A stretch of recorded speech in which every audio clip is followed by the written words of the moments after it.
Hey folks, Jed Bratt here with your month of May San Diego County real estate market update. In this video, we are going to touch on the standard sales data we always look at, interest rates, the economy, the jobs market, mortgages in forbearance, rent collections, foreclosures, forbearance, and some updates from Fannie Mae and Freddie Mac, lending, just an update on some general things that are going on in lending, iBuyers, a little bit of information on the Fed, and then overall my synopsis of where we are in this market, what to look for in the future, and the sort of mindset you need to have when dealing with this market. So without further ado, let's go ahead and jump into our standard market stats that we look at every month, and then we're going to circle back around and talk about some other news, okay? All right, starting off, taking a look at our active listings. We've known that supply is under attack with the freeze on the economy with COVID-19. Down 28.5% in the month of April, year over year in San Diego County. This is for all active listings. New listings are down 40%. So new listings that would normally be coming on the market this time of year as we ramp up going into summer and hit that peak inventory level, usually around May, June. That's just, this is coming under full assault, taking a major hit. So 40% down year over year from where we should be for new listings.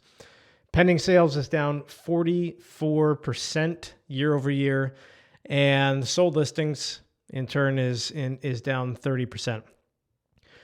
What's this doing to sales price? Well, it's still going up because the buyers have not taken much of a break. I'd say buyer demand is probably, it feels like 100%, but in reality, it's probably closer to 90 or 95% as to where we would normally be right now. But seller supply is what is gone. It's just completely gone for the picture. So we have a major hit to supply, further injuring our shortage of supply that we've been dealing with, going back 10 years.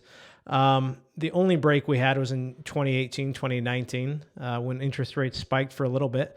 Other than that, we have just been experiencing downward pressure on inventory, and then you have COVID hit. So all these sellers that were ready to put their homes on the market right now are holding off. So again, I've mentioned this in previous videos. That's going to make itself known in the future, whether or not,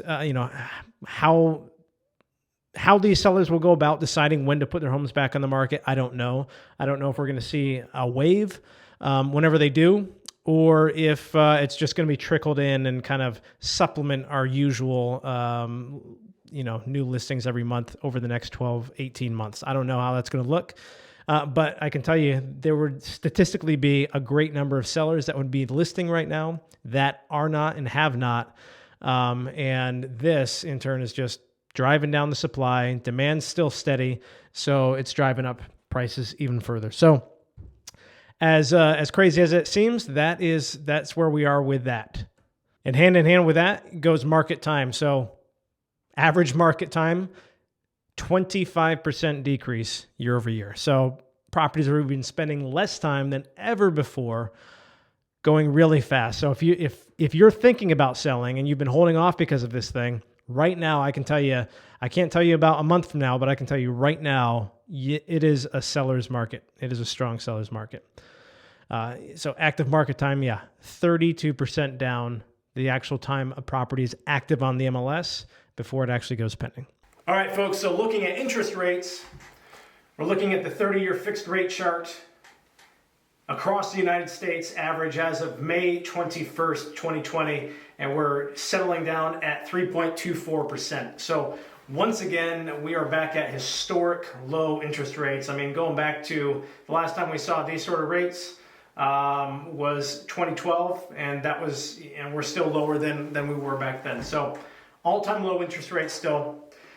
Let's take a look at the economy. What's going on in the economy? Well, everything's shut down still, right? The economy is still closed. I think as of today, San Diego County got the go-ahead from the state to start reopening businesses on a case-by-case basis, assuming that they are following the safety protocol and have their complete safety COVID plan in place and implemented. And I just went to pick up some to-go tonight, and I was asking them, are you guys looking at reopening anytime soon? Even though I know these guys are on top of everything. They're one of the best restaurants in San Diego, in my opinion, Tokyo Sushi, over on El Cajon Boulevard in 92115. Anyway, they said, at this time, we are only going to continue doing takeouts because we need 6 feet of distancing between any of our patrons. And we could set up 4 tables over on this wall and 4 on that wall, but it doesn't make any sense. We're getting lots of takeout business. Why would we do that? So I don't know how that's really going to impact businesses such as restaurants. I haven't read the fine print of this reopening, the reopening guidelines, but nonetheless, the economy is still in lockdown. Bit by bit, we're going to start getting our footing and kind of seeing where we are when everything opens up. But the economy's on, we're on lockdown. The jobs market, this morning, the jobs report reflected that I think another 2-point-something million filed for unemployment. This says 4 million. The total jobless claims during the pandemic is above 40 million now. This is at least as per CBS. I thought the number was closer to 38 or 36, but this article is saying that we are at close to 40 million. Just let that settle in, okay? It's saying the total number of people applying for aid is more than 43 million on a seasonally adjusted basis. It's crazy. Okay, mortgages in forbearance. Delinquencies post the largest single month jump in history, okay? This is on delinquencies of mortgages, okay? So not directly forbearance. But delinquencies post the largest single month jump in history. Why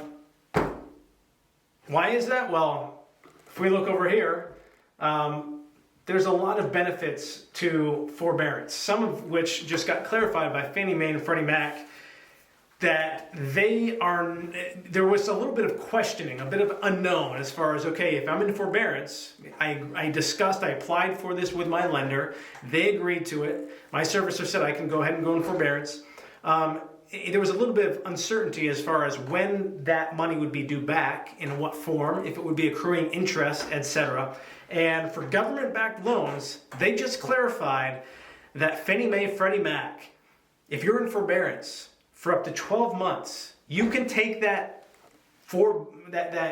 postponed amount and put that at the end of your loan term. So if you have a 15-year loan, that's not due until the end of the 15-year loan or 30-year loan. And it's only going to be due if you sell the place or once you make your last payment or refinance. That's crazy. And according to the article, there will be no additional interest accrued. So that's almost an incentive to go into forbearance, because that goes hand in hand with the article that Fannie Mae and Freddie Mac will allow borrowers who took forbearance to refinance their mortgage as long as they've been current for 3 months, okay? So as long as, if they were in forbearance for 3 months and then they started making payments again and now they've made 3 consecutive payments and are considered current in accordance with their forbearance agreement, then they are once again eligible for purchasing or getting a new purchase money loan for buying another property. Lending, non-QM. I was talking with a lender earlier today, and they are one of the major lenders in San Diego, and they are coming back with non-QM, non-qualified mortgage loans. So 80% bank statement loans, 80% LTV. Appraisals are happening fast again. Things in lending are picking up. Jumbo loans are still a little bit harder to come by, but they're still out there. But lending is loosening up compared to where it was a month ago or a few weeks ago. So this is, once again, positive news for the real estate market. We'll see where that winds up. As far as foreclosures go, we just saw this. The largest delinquencies post the largest single month jump in history. It's crazy, but what's happening? Foreclosures are not happening. All foreclosures are on a moratorium right now. In fact, there's usually roughly 1% of properties listed on the market. Usually about 1% of that number is going to be foreclosures, whether in the process or active foreclosure listings. Not even those are happening right now. even those that were justifiably in foreclosure are getting pushed to the wayside. And then there's a bill out right now, a proposed bill in California that, where is it? Okay. There's a bill out right now, here it is, that is proposing that the foreclosure process once again be extended an additional 180 days beyond the end of the declaration of the pandemic. Okay, so if we're not out of this pandemic officially for another 6 months or 12 months, then an additional 180 days timeline would be added on to extend those foreclosures, including the ones that right now would rightfully be in foreclosure. So folks, like, this is anything but a normal market. I mean, there is a lot of crazy stuff going on out there, at least relative to what we're used to. This may be the new norm, right? I don't know. But anyway, that's what's going on with foreclosures. Absolutely nothing, okay? So, of course, there are going to be properties that are in delinquency and that even after this period are not going to be able to continue making payments. Even if they can add that forbearance loan amount towards the end of their loan payment, once they start resuming loans, unfortunately, there's still going to be that percentage of people that were rightfully in foreclosure. And will that result in a wave or a bump in foreclosures in the future? It very well could. I don't know what that number will look like, but it's got to happen. There's going to be a pent-up log of these and in the future. But the thing is, if the can is being kicked a year and a half, 2 years down the road, we're not really going to see any ramifications or ripple effects of that, I don't think, for the interim, for the time being. Another big indicator as far as where the state of the market is right now is that iBuyers are back in the game. Okay, so Opendoor, OfferPad, Redfin, and Zillow just announced that they are back at buying houses again. This is just, if nothing else, a vote of confidence in the housing market. And it's just absurd, though, that you think about the time that we're in, the highest delinquencies ever, forbearances over 8%, record unemployment, just all these crazy things all happening at the same time. What in the world can we gather from this? And now these big companies are back at buying properties, essentially like large-scale flipping, buying properties cash and investing in them so that they can flip them. What does that tell us about where we're at? Well, folks, the Fed has spoken over and over and over again. They are not going to let this ship sink. This ship being the United States economy. They are going to do absolutely everything in their power. I think they've said it no less than 10 different ways. They will do everything in their power to ensure we as a country and as an economy do not fail, and that they put the brakes on whatever might drag us down as hard as they can. They can't say that we're not going to see any ramifications, any negative side effects of this thing. And a lot of this is really counterintuitive. To think that they could just pump money, dump money into the economy and have no negative side effects like hyperinflation or major inflation for that matter whatsoever. And I'm not saying I don't think that's going to be the case, but this is what a lot of very smart experts are saying. And if that's the case, you're really you're gonna have if you've been waiting on the sidelines looking for a deal, the truth of the matter is, folks, buyer demand is nearly at 100% in San Diego County. Seller supply is down 30 to 35, 40% year over year, down 40% from where we should be this time of year. And it's the supply and demand market. Interest rates are at all-time lows, and the Fed has spoken. They are not going to let us fail. So interest rates aren't going anywhere. The Fed is continuing to pump money in. They're buying mortgage-backed securities. They're buying bonds. They're buying corporate bonds. They are pumping money into the economy. They're printing money. They are not going to let us skid off the runway, per se, okay? So if there's nothing else that I can say in this situation, as absurd as everything is it's don't bet against the Fed.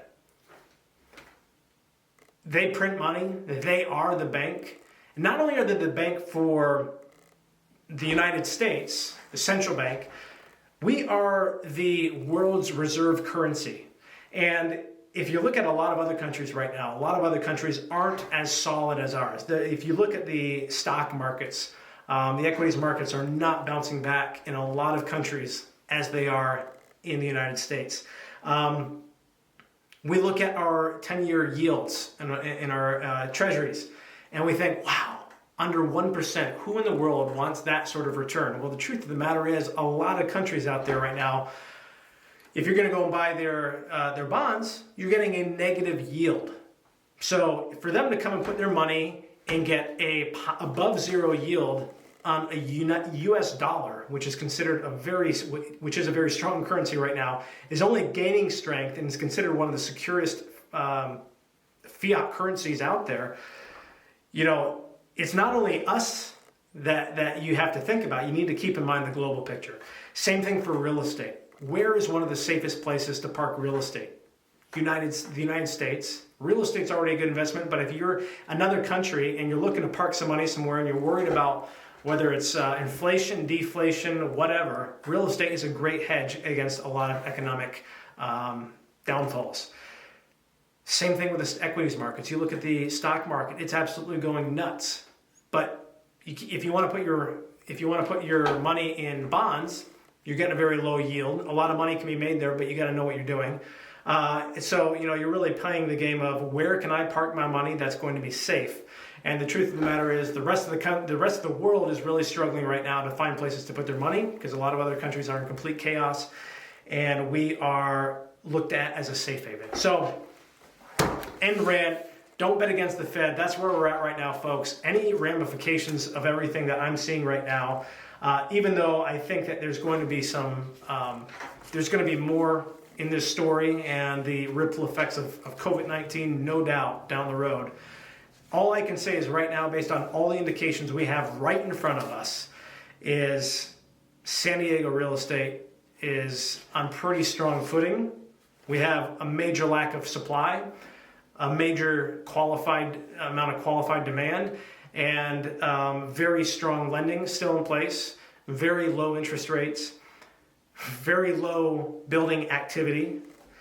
And even if we were to lose some of that demand, although, as I mentioned in previous videos, we might see a little bit of price softening in certain markets, certain areas, certain zip codes, maybe in the luxury area, probably more so than others, especially due to the relative lack of jumbo financing and things of that sort. The bread and butter, median income, median sales price range in San Diego County is going to probably have very strong demand for the foreseeable future. So anyway, folks, hopefully that was helpful. If you found value in this, please hit that like button. Be sure to subscribe. If you have any questions, feel free to shoot them over. info@therealestatejedi.com. As always, thanks for watching, and I'll see you in the next video.